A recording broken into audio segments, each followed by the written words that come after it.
Assalamualaikum warahmatullahi wabarakatuh. Perkenalkan, nama saya Megawati dengan NIM J1B022063.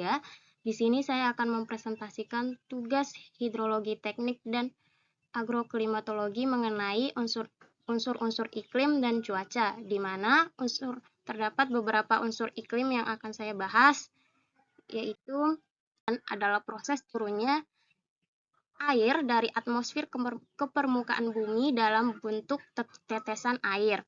Proses ini terjadi ketika uap air di atmosfer mengalami kondensasi dan membentuk awan yang akhirnya jatuh ke bumi sebagai hujan, salju, atau bentuk presipitasi lainnya. Selanjutnya saya akan menjelaskan pengaruh hujan terhadap tanaman.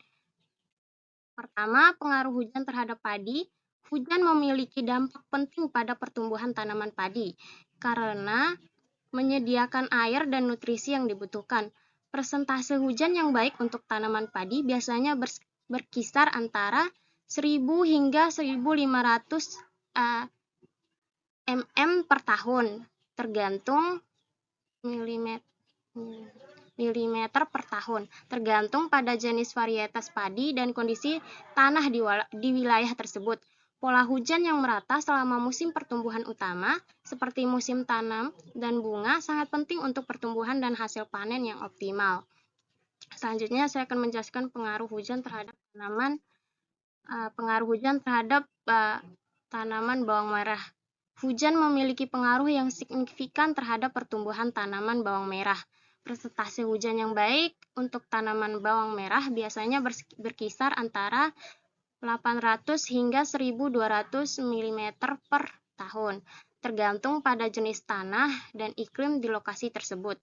Hujan yang cukup membantu menjaga kelembaban tanah yang diperlukan untuk pertumbuhan akar dan pengembangan umbi yang sehat. Namun terlalu banyak hujan atau genangan air dapat menyebabkan pembusukan akar dan merugikan tanaman bawang merah. Oleh karena itu, manajemen air yang dapat melalui pengaturan irigasi atau drainase yang baik sangat penting untuk memastikan pertumbuhan yang optimal bagi tanaman bawang merah.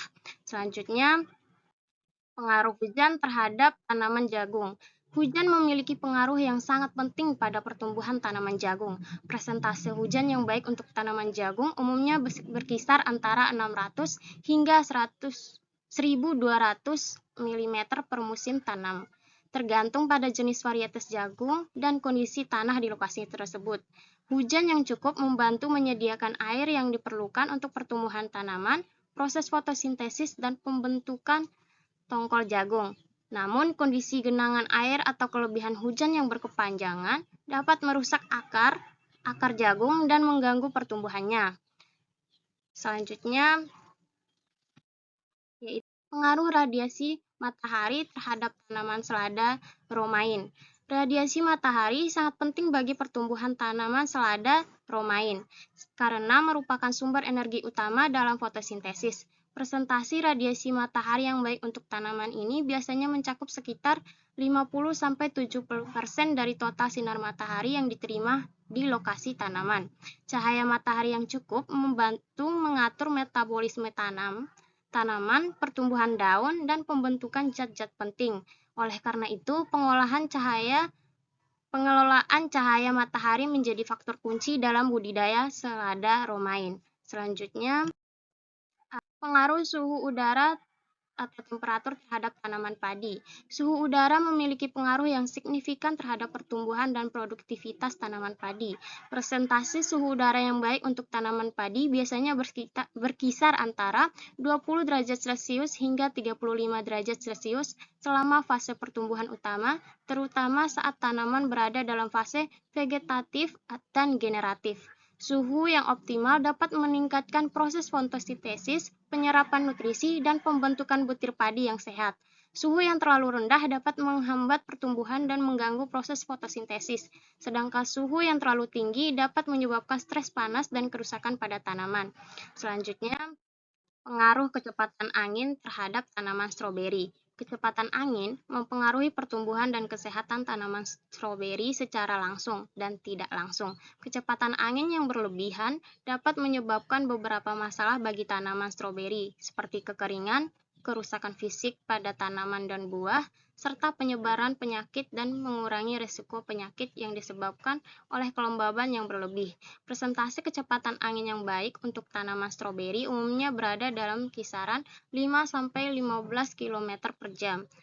Kecepatan angin di bawah 5 km per jam cenderung kurang efektif dalam menyirkulasikan udara, sementara kecepatan angin di atas 15 km per jam dapat menjadi resiko utama jika terjadi secara konstan atau terus-menerus. Selanjutnya, pengaruh kecepatan angin terhadap tanaman jeruk siam. Kecepatan angin mempengaruhi pertumbuhan dan kesehatan tanaman jeruk siam. Persentase kecepatan angin yang baik untuk tanaman ini biasanya berkisar antara 2 hingga 5 meter per detik atau sekitar 7 hingga 18 km per jam.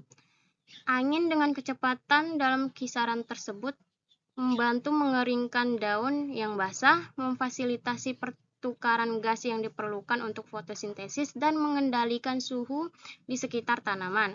Namun kecepatan angin yang terlalu tinggi dapat merusak struktur tanaman dan menyebabkan kerontokan buah yang tidak diinginkan, sehingga pemantauan dan tindakan perlindungan yang tepat diperlukan untuk menjaga pertumbuhan tanaman jeruk siam yang optimal.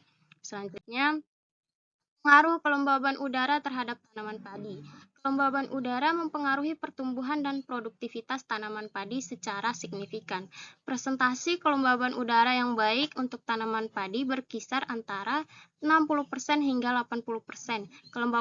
Kelembaban udara yang optimal membantu fotosintesis, pertukaran gas, menjaga keseimbangan air tanaman, dan mencegah risiko penyakit.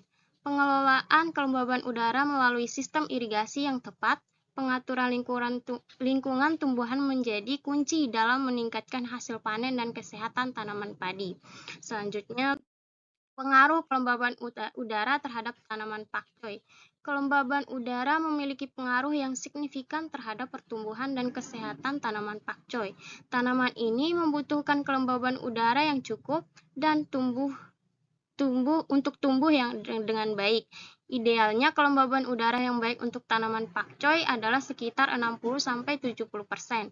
Kelembaban udara yang rendah dapat mengakibatkan masalah seperti daun menguning, kering, dan bahkan gangguan pertumbuhan. Selain itu, kelembaban udara yang tepat juga dapat membantu mencegah serangan hama dan penyakit pada tanaman. Tanaman yang terlalu kering rentan terhadap penyakit seperti embun tepung dan jamur lainnya. Selain itu, kelembaban udara yang rendah dapat menyebabkan transpirasi tanaman meningkat yang dapat menguras kelembaban dari tanah dengan cepat. Selanjutnya, pengaruh evaporasi terhadap tanaman padi sawah. Kelembaban udara memiliki dampak yang signifikan pada pertumbuhan dan kesehatan tanaman padi. Tingkat kelembaban udara yang tinggi dapat memperlambat proses respirasi tanaman dan meningkatkan risiko infeksi penyakit akibat kondisi yang mendukung pertumbuhan jamur dan patogen lainnya. Di sisi lain, kelembaban udara yang rendah meningkatkan tingkat transpirasi tanaman, menyebabkan potensi kekeringan jika pasokan air tidak mencukupi. Oleh karena itu, menjaga kelembaban udara dalam kisaran optimal sekitar 60% hingga 80% sangat penting untuk memastikan proses fotosintesis yang efisien, pengendalian penyakit yang baik, dan pertumbuhan yang optimal pada tanaman padi. Selanjutnya, kesimpulan, unsur iklim dan cuaca memiliki pengaruh yang signifikan terhadap produksi tanaman. Variasi suhu, curah hujan, kelembaban udara, dan intensitas cahaya matahari dapat mempengaruhi proses fotosintesis, penyerapan nutrisi, dan perkembangan tanaman secara keseluruhan. Hal ini dapat berdampak pada hasil panen, kesehatan tanaman, dan keseluruhan produktivitas tanaman. Sekian yang dapat saya sampaikan. Mohon maaf jika ada kesalahan. Wabillahi taufiq wal hidayah. Wassalamualaikum warahmatullahi wabarakatuh.